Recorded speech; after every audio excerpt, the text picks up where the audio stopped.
Ang linis nun!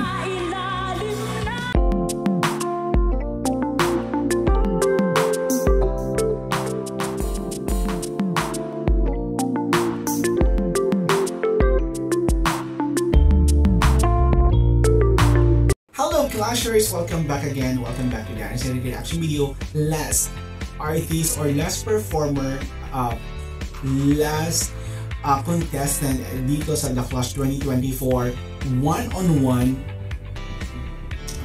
bakbakan poksaan ng boses. So, Cal performance na gawa natin ng Chika, and this time si Chloe naman. Bago ka isang channel, please subscribe and hit the notification bell and comment down there. So, ito na. Super excited ako dito sa magiging performance ni Chloe kasi yung sa performance ni Kyle, what I said is napaka-safe for me. Yes. So, tignan naman natin kung paano magpa-perform si Chloe. So, without further ado, let's go.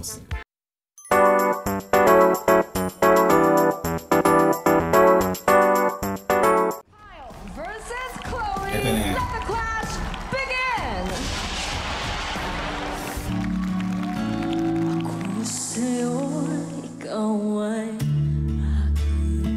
Pareho pa atang singer yung kinanta nilang kanta.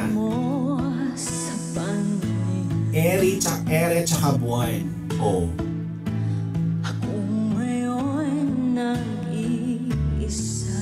Pa-sweet lang ang opening ni Adi.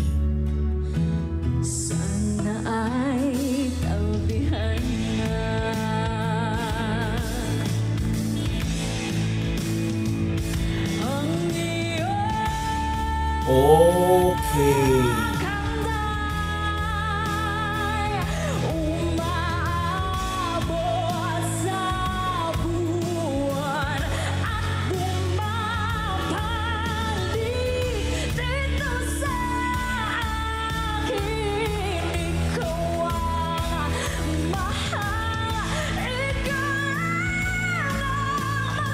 Ang linis nun!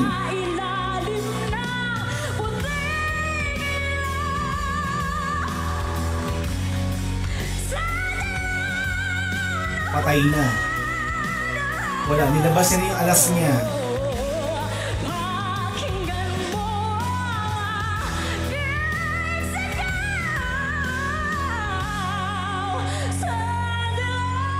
Oh my gosh.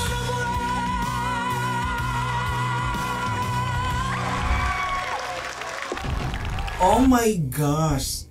Yung performance ni Chloe, eto ha, to be honestly speaking, like what I said, dito as online watcher, online viewers, performance ni Kyle at ni Chloe, level. The energy, the vibes is level.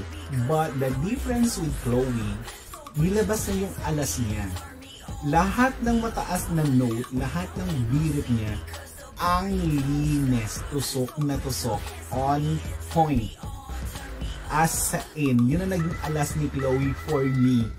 Kung makakaano man, kung makakalusot si Kyle, so season ni Kyle ngayon. Pero kung,